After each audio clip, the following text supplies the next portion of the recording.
Perkenalkan, nama saya Liza Olivia dari kelas 1E, Prodi Akuntansi, Fakultas Ekonomi Bisnis, Universitas Bengkulu.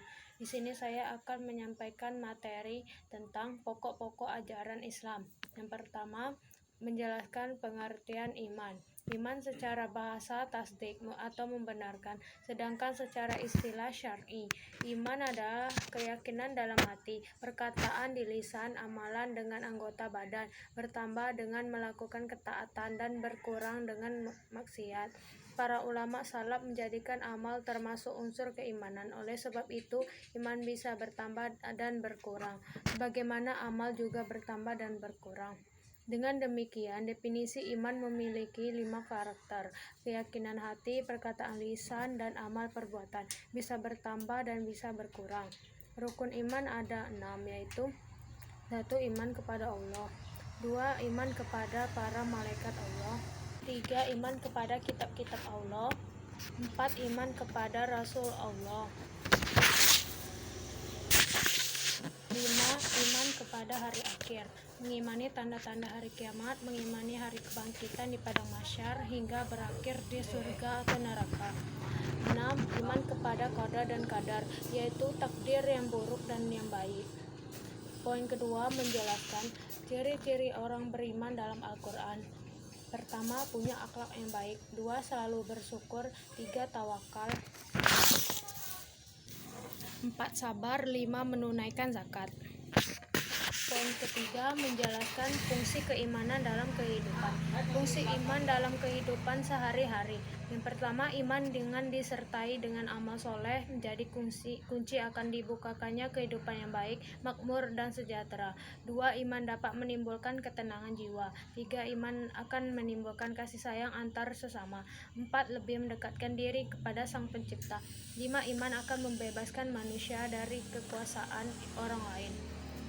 Poin keempat, menjelaskan rukun Islam dan fungsi dalam kehidupan sehari-hari.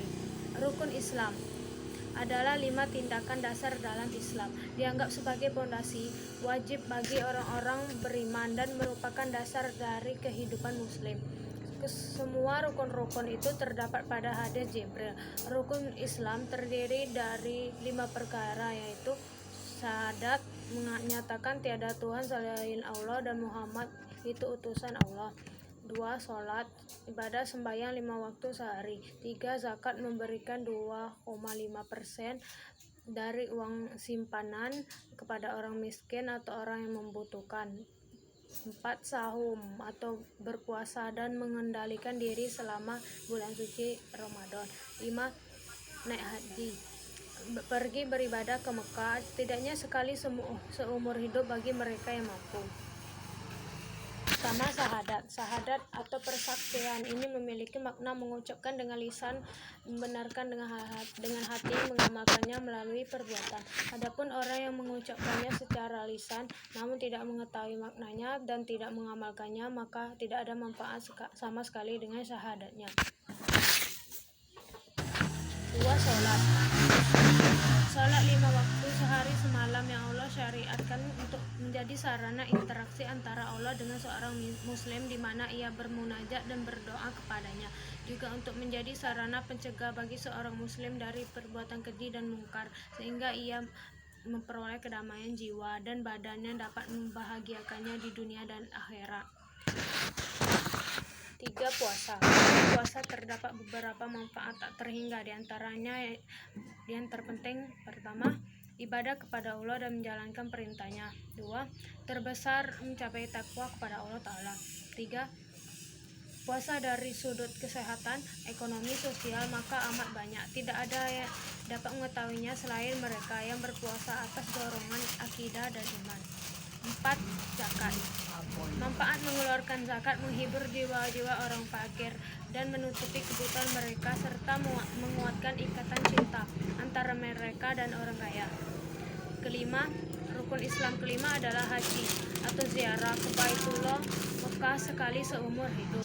Poin kelima menjelaskan hubungan ihsan dengan akhlak. Secara bahasa, akhlak adalah bentuk jamak dari khuluq yang berarti budi pekerti, perangai, tingkah laku atau tabiat. Berakar dari kata kholaqo yang berarti menciptakan, seakar dengan kata kholik atau pencipta, makhluk yang diciptakan, dan kholik penciptaan.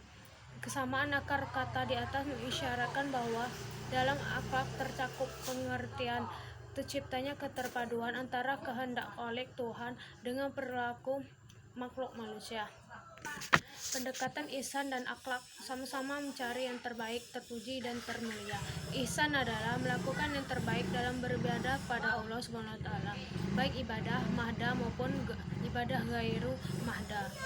Sementara akhlak adalah melakukan yang terbaik terhadap Allah SWT, Rasulullah SAW, pribadi, keluarga, bermasyarakat, dan bernegara.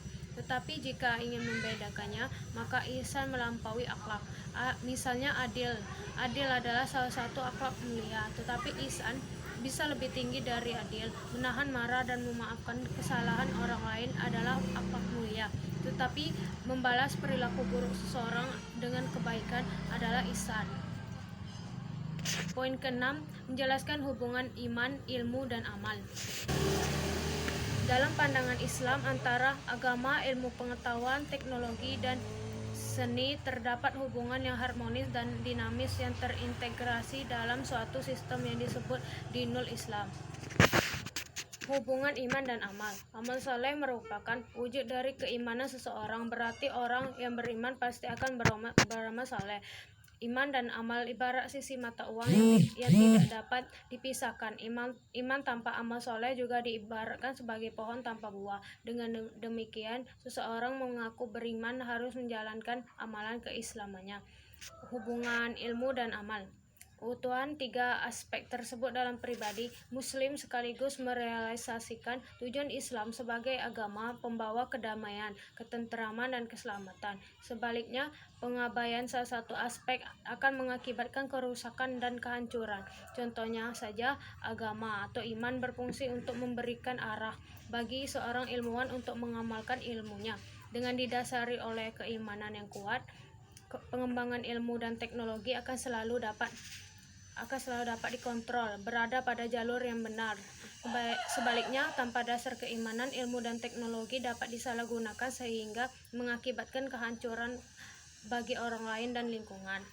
Sekian penyampaian materi dari saya. Jika ada kesalahan kata, saya mohon maaf. Wabillahi taufiq wa hidayah. Wassalamualaikum warahmatullahi wabarakatuh.